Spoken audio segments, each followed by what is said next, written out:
안녕하십니까. 미주목회 인사이트 2024 한인교회 들여다보기 특별 대담의 진행을 맡은 뉴욕 우리교회 조원태 목사입니다. 올해는 한국교회 140주년이 되는 해입니다. 언더우드 아펜젤러 선교사님들을 비롯한 초창기 미국 선교사님들의 헌신 속에 학교와 병원, 교회가 세워지며 한반도에 복음이 심어졌죠. 그리고 100여 년 전 하와이를 시작으로 이루어진 이민 역사 속에 미주 한인교회는 한국교회의 부흥 성장과 함께 더불어 함께 성장하고 부흥해 왔습니다. 그러나 2020년부터 근 3년간 전 세계를 혼란에 빠뜨린 코로나19와 출산율 하락으로 인한 다음 세대의 위기로 지금 한국교회는 물론 미주 한인교회에 많은 변화가 있는 현실인데요. 예배의 회복과 다음 세대를 복음 안에 세우기 위해 기도로 하나님의 뜻을 구하며 다방면으로 힘써야 하는 가장 중요한 때가 아닌가 싶습니다. 그래서 CTS 아메리카와 미카 AU 미성대학교가 지난 2월부터 4월 사이 한국의 대표 기독교 리서치 기관인 GNCOM 리서치와 공동으로 미국 주요 대도시에서 미주 한인교회 교인조사와 미주 한인교회 EM 사역자 대상 조사를 실시했습니다.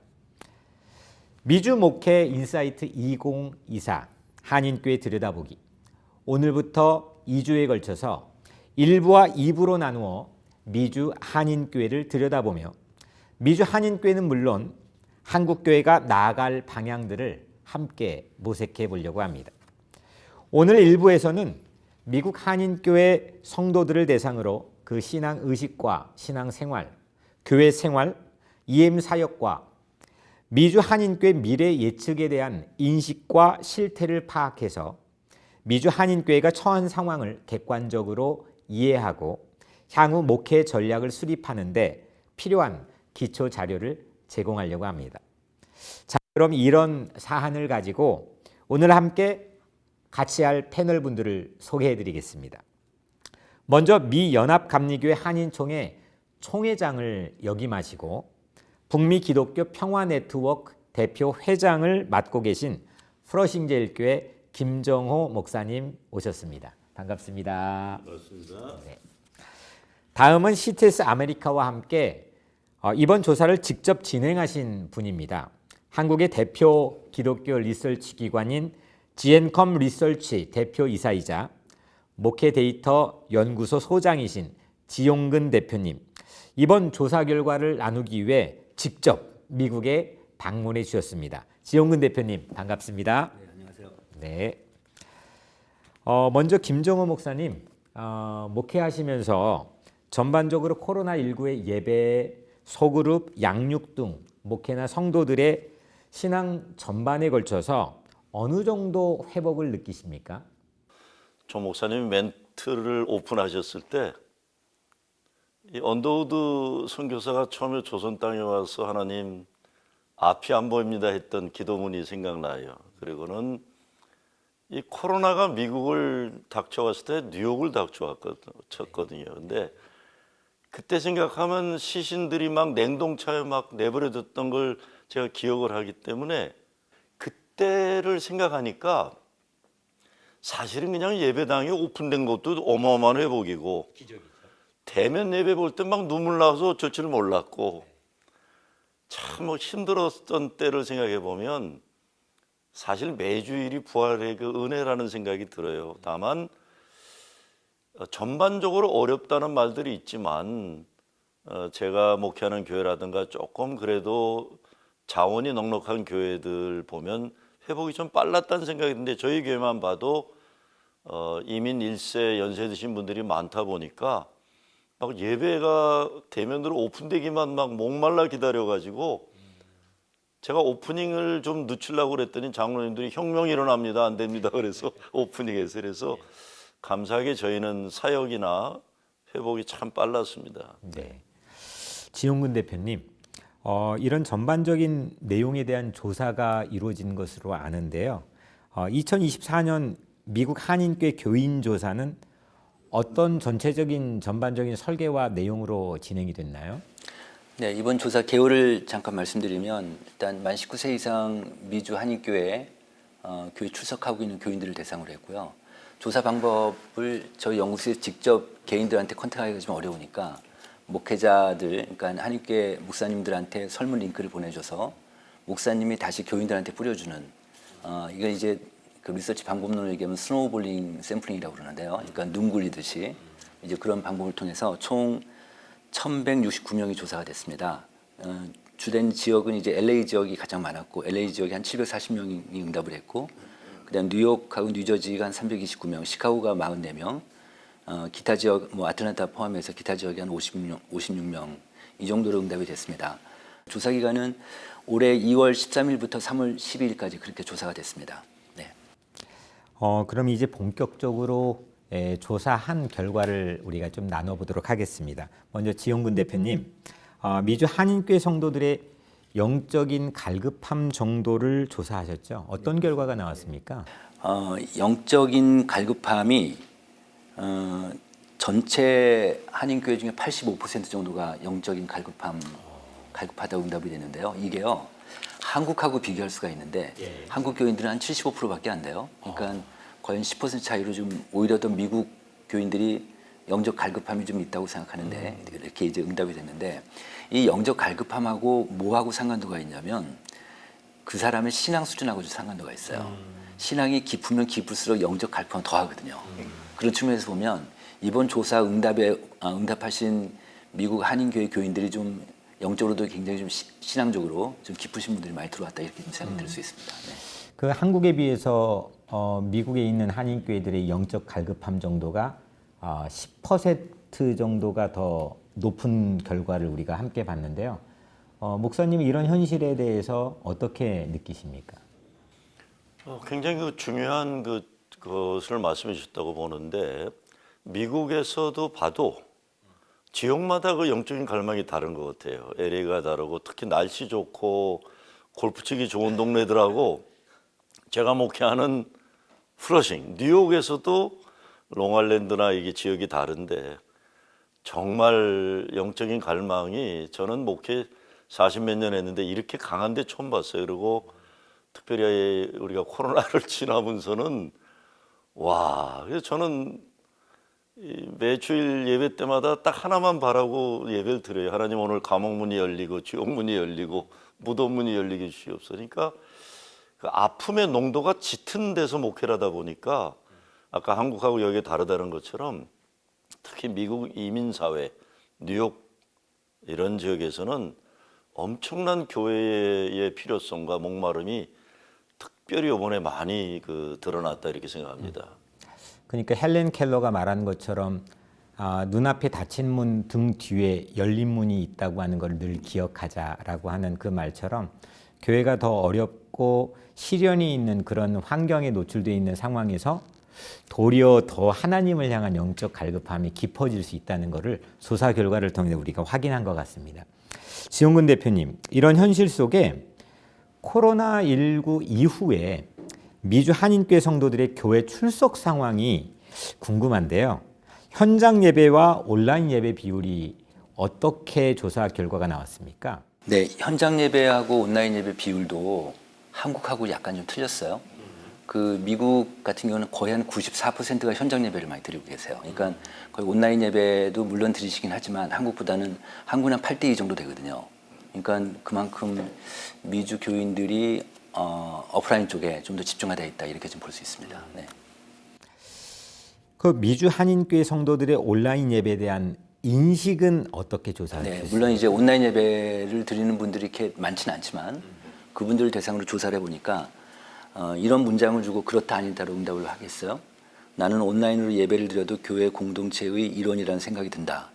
라고 예라고 응답한 비율이 한 78%가 돼요. 꽤 높죠? 그 다음에 나는 온라인으로 예배 드려도 목사님의 보살핌을 받고 있다고 느낀다도 한 47%가 되는 거예요. 근데 이거는 온라인 예배자들은 이렇게 생각하는데 실제 또 목사님들은 어떻게 생각할까 보면 목사님들은 우리 교회 정식 교인을 누구라 생각하냐 물어봤어요. 저희가 한번 그랬더니 한국에서 목사님 중에서 절반 정도는 온라인 교인은 우리 교인이 아니라고 생각하세요.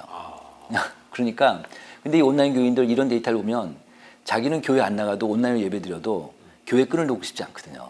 이런 게 딱 보인단 말이에요. 그래서 각 교회에서 물론 온라인 예배자가 특히 미국 같으면 이렇게 많지는 않지만 그래도 그들도 우리 교인이라고 생각하고 이들의 신앙을 좀 어떻게 끌어올릴 건가가 좀 관건이 될 것 같습니다. 특히 그 현장 예배에 오시는 분들하고 온라인으로 예배 드리는 분들하고 코로나에 큰 차이점이 발견이 됐는데 신앙 수준이 바뀌었어요. 예를 들면 현장 예배 오시는 분들은 자기 신앙을 유지하려고 애를 쓰세요. 근데 온라인 예배는 자기 스스로가 신앙이 다 떨어졌다고 고백을 하는 거예요. 그러니까 교회 차원에서 보면 이들도 우리 교인이라고 생각한다면 어떻게 신앙을 끌어올릴 건가를 좀 고민해 볼 필요가 있죠. 네. 목회자가 바라보는 시각과 실제로 온라인 예배에 참여하는 성도들이 느끼는 시각은 좀 차이가 네, 그럴 수 있는 있죠. 조사 결과가 나타난 건데요. 우리 김종우 목사님께서는 이 조사 결과에 대해서 현실에서는 어떻게 느끼십니까? 정말 생각지 못했던 거는 이 코로나가 나오게 되니까 갑자기 로컬 교회들이 글로벌하게 바뀐 거예요. 그러니까 깜짝깜짝 놀란 일들이 일어났죠. 뭐 한국에서도 듣고 뭐 다른 데서도 뭐 저희 같은 경우는 코로나 기간 저희 예배를 딴 목사 없는 데서 들었으니까 정말 생각지도 못한 목회 패러다임이 열리는 것. 그리고 제가 섬기는 교회에서는 한국이나 이런 데 비해서 굉장히 이렇게 그 IT나 SNS는 뭐 카톡만 하는 거지 온라인이 너무 이렇게 떨어졌던 걸 보면서 정말 목회에 대해서 장이 열리면서도 동시에 우리 자신의 부족함이 얼마나 이게 또 지엽적이고 편협적이었던가를 보게 되는 깨달음을 얻는 아주 귀한 시간이었는데 목마름이 굉장히 강한 것 때문에 목회에 대한 사명감이 좀 많이 제 자신으로 볼 때는 야 이거 진짜 목회 잘해야 되는 거구나라는 것이 아주 절실하게 느꼈던 그런 때였습니다. 제가 좀 말씀드리고 싶은 거는 교회 안에 온라인 사역팀을 하나 만들어서 그 사역팀이 그들하고 좀 소통할 수 있는 그런 소통 통로라도 좀 만들어도 좋겠다 이렇게 좀 볼 수 있죠. 네. 단순히 기계를 다루는 사람으로서의 온라인 팀이 아니고 뭔가 이 보이지 않는 온라인 예배 참여자들을 네. 위한 브릿지 역할을 아주 너무 중요한 그다음에 이제 얘기죠. 그런 걸 통해서 온라인 교인들 소그룹으로 묶을 수만 있다면 참 좋죠. 네. 이제는 미주 한인교 교인의 신앙 생활에 대해서 이야기를 하려고 하는데요. 가장 주목해서 많은 부분의 신앙 생활에 도움을 받고 있는 부분은 주로 어떤 부분인지. 네, 아무래도 한국이나 미국이나 비슷한데요. 예배, 아직까지는 예배, 그다음에 목사님 설교 이런 측면에서 가장 많이 도움을 받고 있고 두 번째는 성경 묵상과 기도 이런 측면에서 이제 많이 도움을 받고 있는 약간 한국이랑 좀 다른 건 뭐냐면 미국은 목사님 말씀과 예배의 집중도가 좀 더 높습니다. 근데 한국은 성경 묵상이나 기도가 상대적으로 좀 높고요. 이런 게 나오고 그다음에 또 하나는 소그룹인데요. 소그룹에 대해서 소그룹을 통해서 내가 신앙적인 도움을 받고 있다가 미국보다 한국이 높아요. 그러니까 미국 이번 조사 데이터를 보면은 거의 모든 분들이 소그룹 하는 분들이 많이 들어왔어요. 응답에. 그럼에도 불구하고 어떤 그 밀도라고 할까요? 소그룹에 대한 밀도가 한국보다는 미국이 좀 떨어진다 이렇게 좀 볼 수 있습니다. 네. 그건 어떤 의미가 있을까요? 그 소그룹을 참여하고 있다고 하는 미국에 있는 성도들은 많이 반응했지만 네. 실제적으로 나에게 도움이 되고 있다고 하는 거는 한국에 비해서 퍼센테이지가 떨어졌다고 하는 건 어떤 의미가 있어요? 이런 것 같습니다. 그러니까 저도 이제 이 데이터를 보면서 좀 추정을 해보면 내가 신앙적으로 도움을 받는다는 건 뭐냐면 자기 고백을 하고 자기 고백에 대해서 위로를 받고 조언을 받고 이런 거잖아요, 말하자면. 근데 이런 어떤 삶을 나누는 그 정도, 깊이 이게 미국보다는 한국이 좀 더 많이 활성화된 게 아닌가 이런 생각이 드는 거죠. 그러니까 다시 얘기하면 소그룹을 진정성 있게 가느냐 아니면 형식적으로 하느냐 이런 차이가 있을 것 같고 그 소그룹 안에서 자기 고백을 얼마나 많이 할 수 있는 그런 분위기가 되느냐 뭐 그런 것들이 차이가 있지 않을까 싶습니다. 과거에는 이제 구역이라고 하는 게 있었는데 한 주 동안 성도들이 이민 사회에 신앙생활하면서 자기 신앙에 도움을 받고 있는 소그룹들이 실제 과연 어떤 현실에서 느껴지는지 목사님은 어떻게 생각하십니까?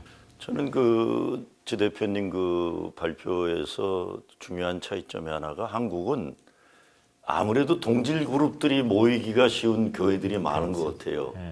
근데 미국은 각양각색의 그룹들이 함께 모이니까 소그룹이 참 힘든 것 같아요. 그래서 모여 있는 사람들의 그 영어로 하면 랜드스케이프 구성이 참 다르기 때문에 그런 어려움이 있는데, 그러면서도 한국에 비해서 미국의 소그룹은 전 늘 그런 얘기를 해요. 나의 이름을 불러주는 곳이 어디 있느냐, 미국에. 내가 아프면 나를 아프냐고 물어봐주는 데가 어디 있느냐. 그리고 나를 위해 기도해주는 데가 어디 있느냐. 내 이름을 아는 데, 그게 소그룹밖에 없기 때문에 정말 어쩌면 미국에서 이민 생활하는 교인들에게는 소그룹만큼 중요한 게 없어서, 잘 되는 데는 정말 그게 잘 되는데, 아까 말씀드린 대로 동질적인 사람을 모으기가 참 어렵습니다. 그런데 소그룹이야말로 이 주일날 예배보다도 자기 내용을 잘 이야기 나눌 수 있는 데는 미주 이민사회는 교회밖에 사실은 없어요. 그러니까 이 소그룹의 중요성이 한국보다 떨어진다 그러지만 필요성은 이민교회가 몇 배로 높다고 생각합니다. 오히려 더 많겠죠. 네, 필요성은. 네. 그러니까 실질적으로 워낙 다양한 사람들이 모여 있기 때문에 실질적인 모여질 수 있는 환경 자체는 어렵지만 필요성 자체는 더 높고. 내가 아플 때 내 이름 불러주고 나를 위해 기도해 줄 수 있는 그런 필요성 자체는 사실 미국에 있는 이민교회가 훨씬 더 한국교회보다 높다고 볼 수 있겠네요. 높고 어렵죠. 제가 큐티를 교회에 보면 자기 이야기를 하는 훈련이 제대로 된 사람이 사실은 많지가 않아요. 한국에는 동창들도 있고 뭐 수다 떠는 데가 많잖아요. 미국 이민 우리 교인들 보면 거기에 보면 마음이 아픈 게 바로 그런 거예요. 말하는 훈련이 잘 안 돼 있는 이유도 말할 수 있는 기회와 사람이 없는 거. 그렇기 때문에 절실한데 잘 안 되는 게 참 답답하고 아픈 현상이죠. 네. 지용근 대표님, 네, 성도들의 소그룹 모임에 대한 참여 여부, 그리고 정도, 그리고 그 방법에 대해서도 이번엔 조사하셨죠? 네, 그렇습니다. 그러니까 아무래도 이제 이번 조사에 응답한 분들이 소그룹 활동자들이 많아서 그런지 몰라도 한 90% 이상 소그룹에 속해 있고, 또 그분들이 거의 다 소그룹 활동을 하고 있고요. 그다음에 또 하나는 또 한 90% 정도 넘게 온라인으로 소그룹하는 게 아니라 이제 그 오프라인으로 하는 거 하시는 거죠. 한국은 그렇지는 않아요. 한국도 물론 오프라인이 많긴 하지만 온오프라인이 이렇게 왔다 갔다 하면서 하는 분들이 많이 있거든요. 네. 그런 차이가 좀 있습니다. 네. 소그룹 모임에서 실제로 도움받고 있는 정도는 어느 정도이고, 또 그 소그룹 모임의 중요시되는 활동은 어떤 건가요? 소그룹을 통해서 자기의 삶에 도움을 받고 있다는 한국이랑 비교가 똑같습니다. 거의 90% 이상이 도움을 받고 있다고 하고, 어떤 신앙적인 자극을 받고, 그다음에 위로를 받고 이런 것들이 있고요. 두 번째가 좀 미국하고 한국이 틀렸는데, 미국은 식사가 되게 중요하신 모양입니다. 그래서 항상 식사하고 이런 것들이 그 소그룹의 중요 활동 내용이다, 이렇게 좀 볼 수 있습니다. 네. 특히 이제 나날이 고령화되고 있는 시대인데요. 교회 내에서 세대차와 또 고령 교인에 대한 이야기도 나눠야 될 것 같습니다. 먼저 지용근 대표님, 교회 사역 프로그램들이 세대를 얼마나 반영하는가에 대한 부분도 조사하셨죠? 네, 이거는 좀 연령별로 차이가 있을 것 같아서 저희가 설문을 해봤는데 크게 차이는 없어요. 자기 연령대 교회가 얼마나 배려하냐 했을 때 거의 80%가 넘게 배려한다고 이렇게 좀 긍정적으로 응답을 했습니다. 네. 목사님이 이 통계에 대해서 어떻게 느끼십니까? 저도 특별히 제가 뉴욕 목회라다 보니까 진짜 고령화가 돼 있어요. 여기는 80이 돼도 젊은 것들이 뭐하라 하면서들, 여기가 그 100세 이상을 사는 이유가 왜 그런가 봤더니 90이 돼도 후러식은 막 다니고, 그러니까 어려우면 젊은 사람들이 그 대신 좀 밀려요. 근데 그러니까 오래 산다는 생각이 들고, 제가 혹시 아까 소그룹으로 들어간 거 한번 꼭 얘기하고 싶은 게 뭐였냐면, 줌 미팅으로 소그룹을 하게 되니까 어떤 일이 있냐면, 코로나 전에는 제가 목사라서 설교만 하고 거리감이 있었어요. 근데 줌 미팅으로 큐티도 하고 소그룹을 하다 보니까 저분들이 저렇게 사는구나. 정말로 가까워졌어요. 이 줌이 아니었으면 교인들 만나는 일이 참 드물었는데, 정말 그 어려운 때 줌 미팅으로 소그룹 하면서 교인들의 삶에 대해서 내가 많이 좀 알게 되고 가까이 가게 되고, 그게 하나님이 주신 참 선물이지 않았나 이렇게 생각을 합니다. 네. 그리고 소그룹을 구성하는 방법에 대해서도 다양한 게 있을 텐데 그렇죠.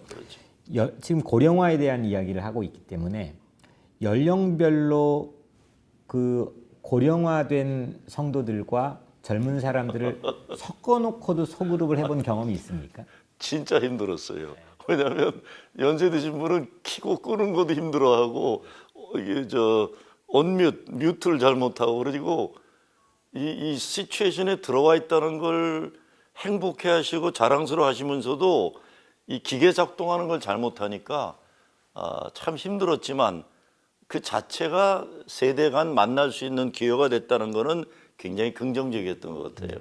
그러니까 큰 교회면 다양한 연령층들이 한 교회 안에 있겠지만 뭐 그렇지 않는 대부분의 교회들은 한 교회 안에 나이 드신 분들과 또 젊은 사람들이 같이 할 수밖에 없는 소그룹들이 어쩔 수 없을 것 같아요. 좋은 기회가 된 거죠. 네. 배우는 오히려.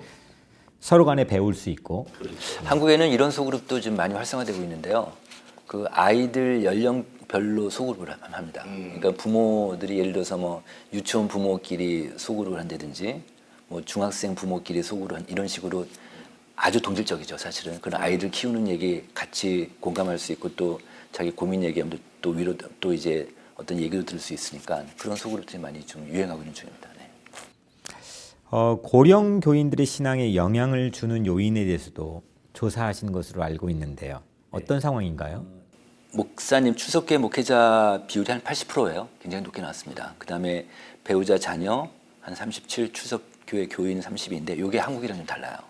물론 순위는 비슷한데 한국 같은 경우는 추석계 목회자 비율이 54%밖에 안 돼요. 그러니까 똑같은 고령 65세 이상 노인들인데, 그러니까 한국보다는 미국 노인분들이 목사님에 대한 의존도가 훨씬 높으세요. 네, 그러니까 이건 또 어떤 메시지냐면 목사님의 노인분들 한 번 뵐 때 손 한번 잡아주고 말 건네주는 게 이분들한테 큰 위로가 될 것 같습니다. 네. 그리고 특히 이제 교회 내에서 고령 교인들이 선호하는 프로그램들, 이를테면 죽음에 대한 강의나 또 교육에 수강할 의향에 대한 답변도 좀 궁금한데요. 네, 그 고령 교인들이 선호하는 프로그램들을 좀 그 이번에 같이 물어봤는데요.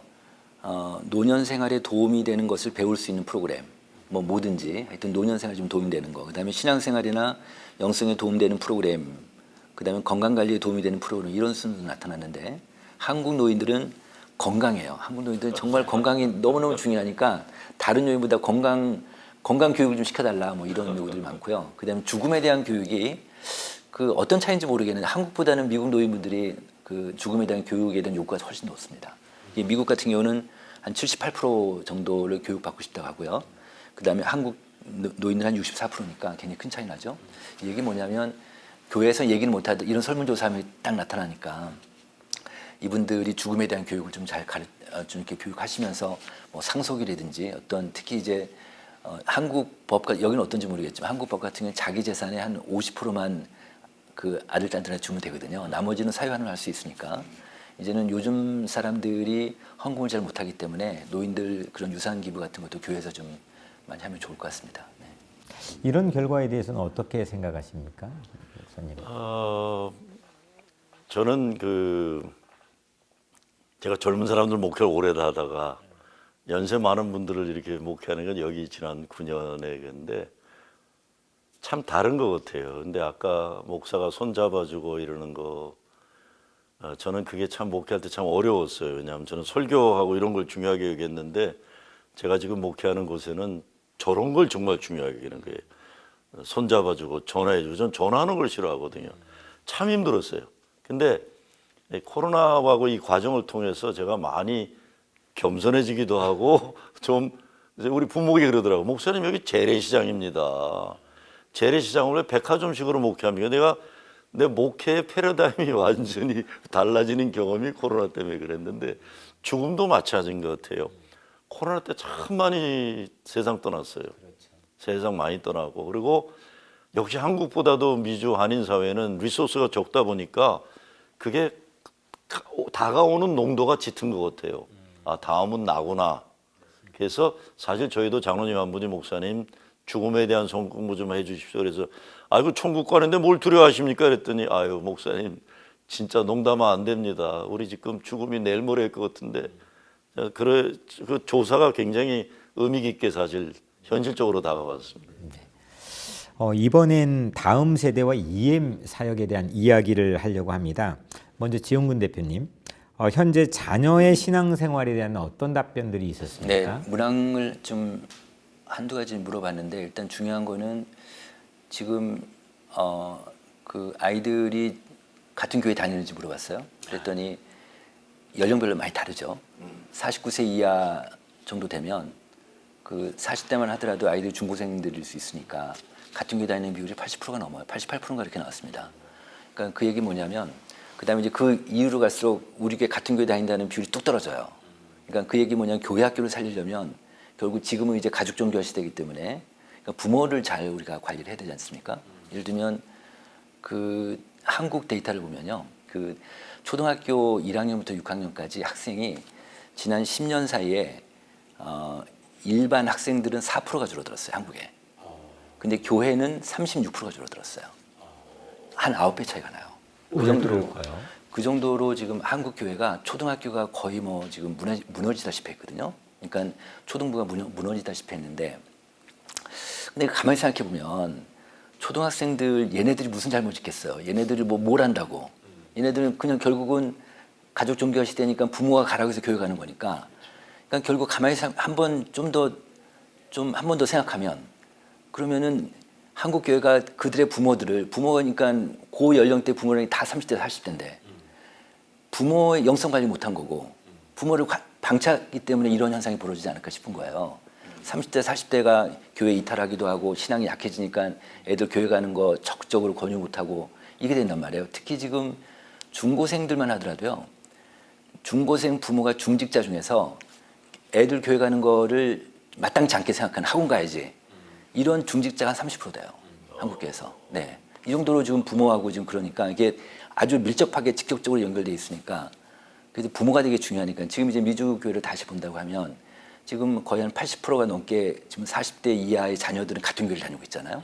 그러니까 결국은 30, 40대를 잘 관리를 하셔야 영성 관리를 하셔야 얘네들이 교회 나오니까 그런 측면이 있는 거죠. 그 또 어떻게 보면 또 어떤 교회는 지금 200명 미만 되는 그 미주 교회 같은 경우는 EM 사역이 없는 교회가 절반이 안 돼요. 네, 그렇게 되면은 한 100명 되는 교회인데 EM 사역부가 없으면 EM 부서가 없으면 그럼 걔네들 어떻게 해요?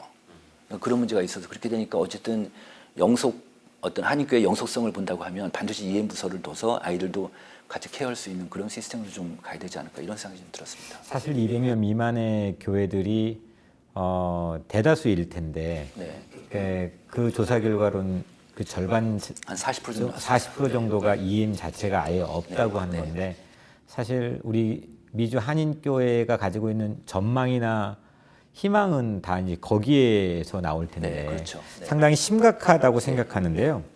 그러면은 좀 그 부모 세대가 가지고 있는 그 KM 공동체를 확대시켜서 EM과 KM의 현재 교류 상황은 어떻게 인식되고 있고 또 만약에 교류가 원활하지 않다면 어떤 이유가 주로 있을까요? 지금 현재 EM하고 KM 교류가 되게 중요하잖아요. 지금 교류가 있는 교회가 한 64%, 그러니까 EM 부서가 있는데 교류가 없다라고 생각하는 응답한 교회가 한 36%가 돼요. 그러니까 꽤 높은 숫자라고 저는 생각을 했어요. EM 부서가 있으면서 서로 교류가 없다고 어떤 교인이 자신 있게 얘기하는 거가 그렇잖아요. 그래서 근데 이것도 연령별로 좀 차이가 나요. 연령별로 보면은 39세 이하만 하더라도 교류가 없다는 비율이 더 높아요. 그다음에 이제 40대부터는 이제 교류가 더 있다라고 얘기하는데, 그러니까 연령별로도 특히 젊은 사람들은 교류 없는 거 아니야 이렇게 좀 인식들을 좀 하고 있다는. 그러면 그런 거 아닌가요? 그 실제로 그 EM에 속한 사람들은 나는 교류를 받아보는 경험이 없다는 거고, 네, 그런 인식이 있는 실제로 거죠. 그 어른들은 나는 손을 내밀어 봤어라고 하는 서로 간의 인식 차이가 있다는 거잖아요.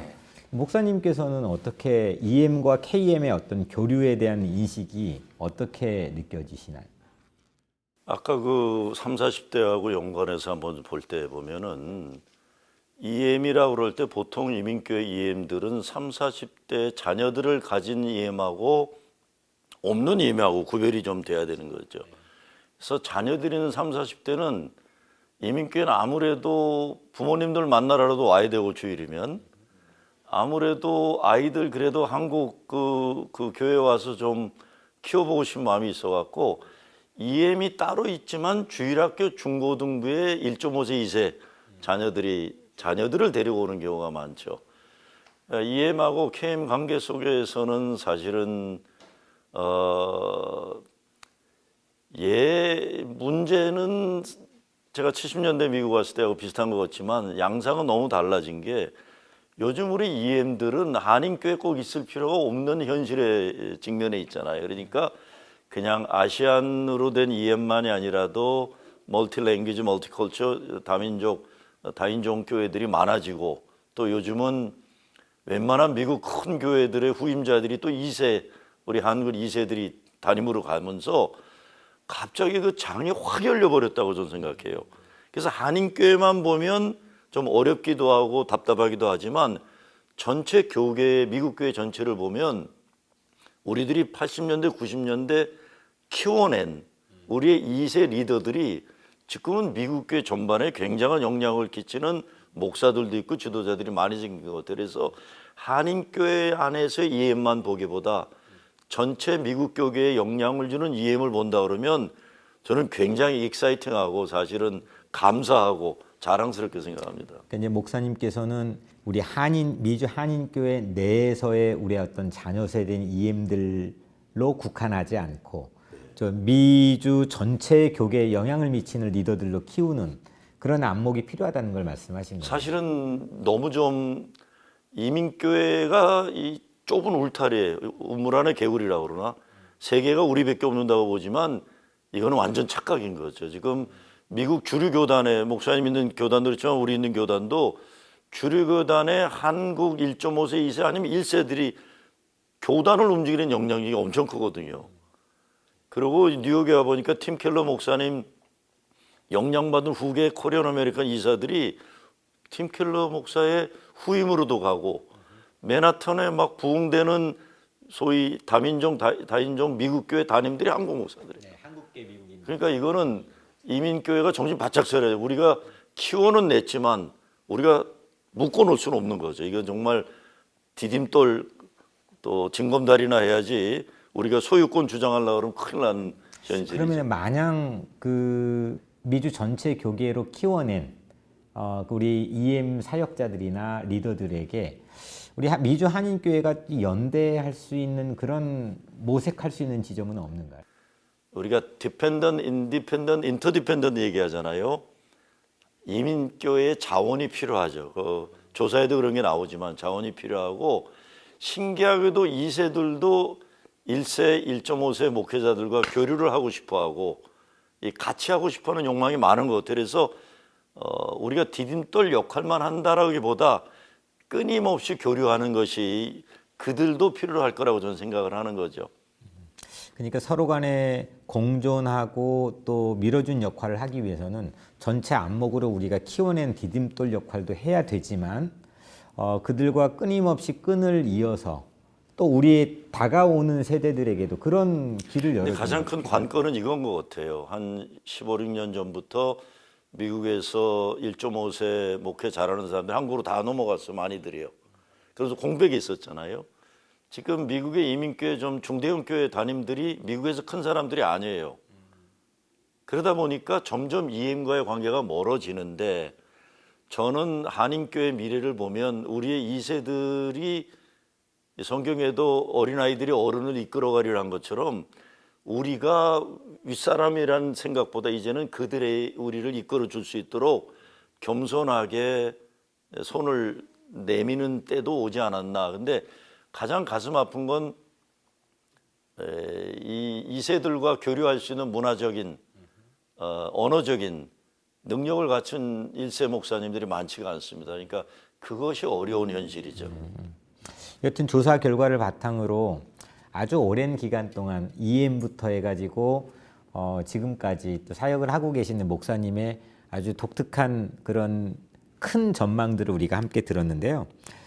미국 한인교 교인들이 EM 사역자에게 기대하는 부분과 또 EM 부서 성장을 위해서 개선하고 노력해야 될 점 등에 대해서는 어떻게 생각하는지 궁금합니다. 소통을 좀 강화했으면 좋겠다. 뭐 그런 요구들이 뭐 압도적으로 높고, 그다음에 EM 사역자에 대한 투자도 좀 했으면 좋겠다. 뭐 이런 얘기를 좀 하는데요. 근데 또 이 지점에서 좀 하나 말씀드리고 싶은 거는 그 교인들한테 KM하고 EM의 교류가 원활하지 않은 이유가 뭐냐. 그 질문에 이제 언어 차이가 이제 가장 크게 높게 나왔단 말이에요. 근데 두 번째가 거의 비슷한 거가 뭐냐면 교류를 위한 중간 역할, 다리 역할을 하는 사람이 없다. 이런 역할을 하는데, 이런 응답인데 20대, 30대 청년들이 이 응답을 1위로 응답을 했어요. 중간 브릿지 할 사람이 없다. 이런 것들이 좀 한인교회 목회자들이 좀 잘 생각하셔가지고 좀 중간 역할을 할 수 있는 그런 것들이 좀 필요할 것 같아요. 중간 브릿지 역할을 할 수 있는 사람이 필요하다는 건 좀 전에 목사님 말씀하셨던 언어를 할 수 있고 문화적 문화를 교리를 그렇죠. 이해할 수 있는 실질적 사람이 필요하다는 것과 같은 맥락인 그런 것 건데요. 같습니다. 그럼 미주 한인교회 교인들이 다음 세대를 위해서 교회 입장에서 적극적으로 지원을 해야 된다고 생각하는 부분도 그 부분과 연결돼 있지 않을까요? 다음 세대를 위해서 교회가 이제 어떤 지원을 해야 되는가 이 질문이잖아요. 첫 번째가 이제 눈높이 교육을 좀 하자. 아이들 눈높이에 맞춰서 좀 하자는 건데, 두 번째 응답에 좀 의미가 있어요. 두 번째가 거의 비슷한데 부모 교육을 좀 시켜야 된다. 이런 얘기를 하는 거예요. 특히 이제 주일학교 이제 아이들의 부모들에게 다 30대, 40대니까. 그러니까 부모를 가르쳤더니 애들이 움직이는 거죠, 말하자면. 요즘은 이제 그런 시대니까. 지금 이제 어떻게 보면은 뭐 상호 상황이 많이 없지만 교회에서 교회학교 다음 세대를 살리려면 결국 부모 교육이 되게 키일 것이다. 이렇게 좀 볼 수 있습니다. 네. 이제 미국 한인교회의 미래에 대한 미국 한인교회 교인들의 의식을 좀 얘기해 보려고 합니다. 먼저 지용근 대표님, 교인들은 현재 출석 교회에 대한 교인 수를 향후 어떻게 예측하고 있고, 특히 2024년 교회가 강화를 더 해야 될 부분들을 어떻게 인식하고 있습니까? 일단 저희가 그 22년도 조사했고 이번에도 같이 똑같은 설문을 한번 해봤더니 거의 비슷하게 응답이 나왔어요. 그러니까 우리 교회, 내가 다니는 교회에 대해서 앞으로 교인 수가 더 늘 거야. 이런 인식이 좀 있습니다. 이건 뭐냐면 그 계속 는다는 것보다 코로나 때 워낙 축소가 됐으니까, 그러니까 어쨌든 충격을 받았으니까 다시 이제 일어나지 않겠냐, 이런 희망 섞인 응답이 됐고요. 어느 정도의 반등에 대한 그렇죠, 반등인 거네요. 거죠. 네. 그다음에 또 하나는 뭐냐면 그럼 이제 뭘 강화되겠느냐. 그러니까 이거는 아주 일관적인 데이터예요. 현장 예배를 강화해야 된다. 근데 공동체성을 강화해야 된다. 이런 응답들이 좀 나왔고, 특별히 중요한 거는 교회학교 교육을 좀 강화시켜야겠다. 이제는 교인들이 다음 세대가 걱정이 되니까 아무래도 이게 어쨌든 교회가 우리 당대에서 끊어지면 안 되니까 다음 세대 교육을 좀 잘 시켜야겠다. 이런 인식들이 좀 높게 나왔습니다. 네. 미주 한인교회 성도들은 향후 10년 동안 향후 10년 후에 미국 한인교회 미래를 어떻게 예측하는 것으로 조사됐습니다. 그러니까 이게 좀 양가 감정이라고 할까요? 그러니까 서로 좀 그러니까 생각이 다른 거예요. 우리 교회는 성장할 것 같은데 미주 한인교회 전체적으로 보면 쇠퇴할 것 같다는 인식이 큰 거예요. 그래서 이게 한 54% 정도가 쇠퇴할 거라고 이렇게 좀 인식이 되고 있는데요. 쇠퇴할 거라고 이번에 뉴욕하고 LA하고 시카고를 주로 많이 했는데, 근데 쇠퇴할 거라고 응답한 비율이 LA가 52% 제일 적고요. 그다음 두 번째가 뉴욕이고, 그다음에 시카고가 좀 어려운 모양이에요. 시카고가 쇠퇴할 거라는 응답 비율이 한 70%까지 올라갔습니다. 네, 그렇게 올라갔습니다. 목사님께서는 이 통계에 대해서는 어떻게 생각하십니까? 사실 교회 코로나 이후에 극렬하게 보여준 게 빈익근 부익부예요. 교회도 빈익근 부익부 현상이면서 또 소위 중대형 교회가 아니더라도 비전을 가지고 위기의 때를 대처 능력 있는 리더십 있는 교회들은 단단하기만 한 게 아니라 더 성장하게 되고 도약할 수 있는 그 면역성 그거를 가지게 된 거죠. 세탁소 하는 교인들 보면 그런 현상이 많이 문을 닫으니까 남아있는 교회가 아니라 세탁소들은 장사가 되는 거예요. 근데 앞으로도 걸러지는 작업이 뼈 아프게 있을 거라고 생각이 들어요. 그러니까 중대형교, 대형교라고 그래도 그렇게 준비 안 된 교회들은 이제 쉽게 무너질 수 있는 위험들이 있고, 소형교회, 중소형교회라고 그래도 그런 비전을 가지고 대처 능력 있는 교회들은 이제 해볼 만한 때가 아마 리포메링의 때가 오지 않았나 이렇게 생각해요.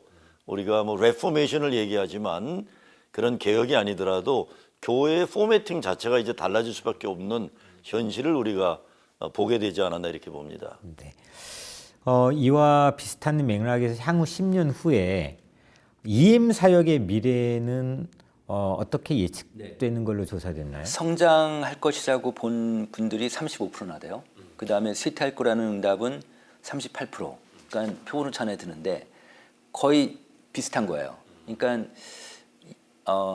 확실하게 판단을 못 하시는 것 같아요. 그런데 저는 변형은 있을 거라고 보지만 이게 한인교회 내부의 2세들만 모아놓은 EM은 낙후될 거라고 봅니다. 미국 신학교만이 아니라 제가 속한 교단도 목사 안수 받으러 오는 사람은 다수가 한인들만 와요. 그러다 보니까 이제는 한인교회만 생각하는 우리 교회가 아니라 아까 말씀드린 대로 미국 주류 사회 속에서의 리더십, 저희 교단에 미국 교회에 있는 목사들이 떠나면 미국 교회 교인들이 꼭 부탁을 한대요. 다음 목사도 한국 사람 보내달라. 왜? 기본을 잘하니까. 아프면 영어가 짧아도 기도해 주니까. 설교가 영어가 짧아도 메시지가 복음이 있으니까. 그래서 저는 우리가 생각하는 이민교회, 이색교회는 어려워질 수 있는지 몰라도 리포메링이 되어서 아마 우리가 예상치 않았던 더 하나님이 열어주시는 쓰임받는 역사가 있을 거라고 저는 확신을 해요. 사실 소망하기도 하면서도. 사실 초기 교회의 역사도 사도행전 7장부터 8장으로 넘어가는 부분에 보면 스데반이 순교하고 막 도망가고 흩어지잖아요. 이제 망했다 싶었지만은 그 흩어지는 걸로 통해서 또 교회는 새롭게 확장되고 리포메이션이 된 거잖아요. 그런 의미라고 생각해요. 목사님이 아주 중요한 지적을 하셨는데 사도행전 8장 8절이니 스데반이 죽고 난 다음에 고난이 끝나면서 8장 8절에서 도성의 기쁨이 가득하더라 이렇게 되어 있어요. 사실 이렇게 미주 목회 인사이트 이런 것도 저는 그렇게 보는 겁니다. 기죽어 있고 침체되어 있는데 아까도 그런 말씀 어느 분하고 나눴는데 목사들부터 우리 할 수 있다. 우리 이거 기쁘다. 그래서 EM 사역자들이 38% 이렇게 얘기하는 건 저는 굉장히 고마워요. 저는 절대적 90%가 망할 거라고 얘기할 것 같은데 그래도 저렇게 긍정적으로 얘기해 주는 거는 복음 안에서 우리가 끊임없는 긍정적인 기쁨 이걸 회복하는 게 목사들부터 교회 리더들부터 2세들이 저런 답을 해준 거는 저는 굉장히 긍정적이고 고맙게 생각해요. 목사님의 표정 안에 그 기쁨이 가득 채워지는 것 같은데요. 일부를 마무리하면서 다인종 회중에 대한 한인교회 방향성을 포함해서 미래를 위해 교회가 준비해야 될 부분은 무엇이라고 조사가 됐나요? 네, 일단 다인종 회중에 대해서는 품고 가야 된다. 이런 비율이 한 71% 정도 되니까 뭐 많은 교인들이 이제 그쪽으로 가야 된다라는 거고, 그다음에 미래를 준비하기 위해서는 가장 중요한 건 KM하고 EM하고 서로 교류해야 된다. 이런 쪽으로 갈 수밖에 없겠다. 이런 인식들이 높게 나왔습니다. 네. 목사님께서는 이 통계에 대해서 저는 뭐 정말 그래야 된다고 의지적으로 생각도 하면서도 잘 답들을 잘했다고 봅니다. 근데 12% 정도가 한인교회라고 그러는데 그 정도 그 강경 한인교회 주장하는 사람들은 어느 교회나 있는 것 같아요. 그러나 이 79%가 그런 생각을 했다는 건 그러지 않으면 죽습니다, 교회. 죽기 때문에 저거는 너무나 중요한 포인트입니다. 다인종, 다민족으로 빨리 변해야 된다고 저는 생각합니다. 2024 미국 한인교회 교인조사 결과를 보고로 우리가 함께 대담회를 진행했는데요. 지용근 대표님 마지막으로 이번 조사를 진행하시면서 느꼈던 부분 한 말씀 부탁을 드립니다. 오늘 아까 얘기는 안 했지만 교인들한테 교회 바라는 게 뭔가를 물어본 적이 있었어요. 근데 그 내용 중에 압도적으로 1위가 뭐였냐면 혁신이라는 단어를 얘기하셨어요. 그다음에 패러다임을 바꿔야 된다. 근데 이게 연령이 높을수록 그 응답률이 높았어요. 그러니까 그만큼 이제 위기의식도 있으시니까 이 교회가 이대로 가면 안 된다라는 위기의식을 좀 갖고 계신 거잖아요. 그 기업에서 많이 쓰는 단어인데 농구 연어 중에 피보팅이라는 단어가 있습니다. 그러니까 공을 튀길 때 한쪽 발은 축으로 하고 나머지 발은 자유자재로 움직이는, 말하자면 지금 시대가 정말 빠르게 변하는데 미국 사회도 마찬가지 굉장히 빠르게 변할 텐데 이 빠르게 변하는 시대 속에서 변하지 않는 복음을 전달해야 되는 우리의 숙명이고 우리의 사명인데 그 복음이라는 그 핵심적인 가치를 한쪽 발에 딱 놓고 나머지 것들은 얼마든지 자유자재로 움직이면서 혁신하고 패러다임을 바꾸는 그런 한인교회가 됐으면 좋겠다 이런 생각을 좀 하면서 이번 조사 결과 분석을 좀 해봤습니다. 네, 상당히 인상적인 말씀, 피보팅 말씀해 주셨는데 혁신에 대한 가능성을 또 말씀해 주신 것 같아요.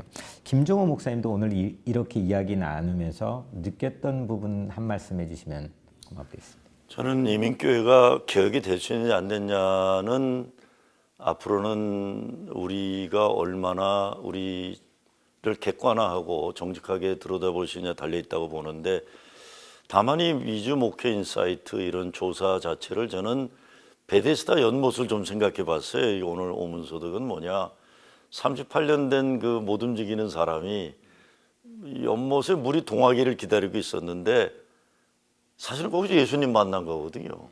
근데 예수님은 이게 쓸데없는 짓 하지 말고 일어나 걸어가라고 그러셨거든요.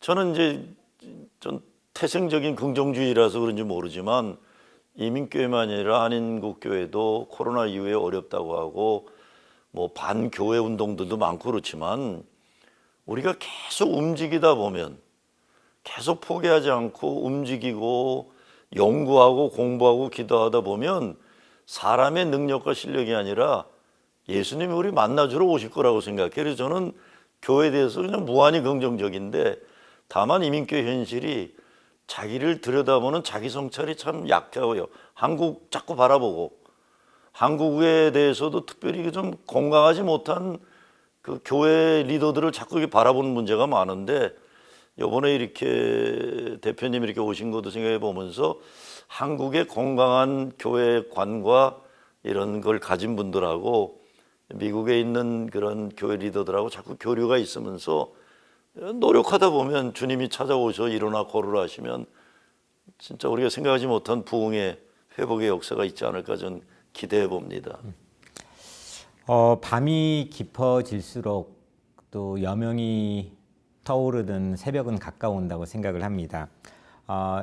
이런 위기가 있기 때문에 우리가 함께 교회가 다시금 세워나가고 또 주님이 세우시는 교회가 다시금 부흥할 수 있는 그런 인사이트들을 함께 이야기했던 것 같습니다. 오늘은 지난 2월부터 3월 사이에 진행된 2024 미주 한인교회 교인조사 결과보고 토대로 진행을 하였습니다. 지난 100여 년 한국교회와 함께 성장해온 미국 한인교회, 그러하기에 오늘 나눈 미국 한인교회 조사 통계가 한국교회는 물론 전 세계 디아스포라 한인교회의 향후 목회 전략을 수립하는 데 아주 크나큰 도움이 되리라 믿습니다. 함께 해주신 김정호 목사님, 지영근 대표님 감사합니다. 다음 시간 2부에서는 미국 한인교회 EM 사역자 대상 조사 결과를 토대로 진행할 예정인데요. 기도와 관심으로 함께 해주시길 부탁드리며 오늘 시간 여기서 마치겠습니다. 감사합니다.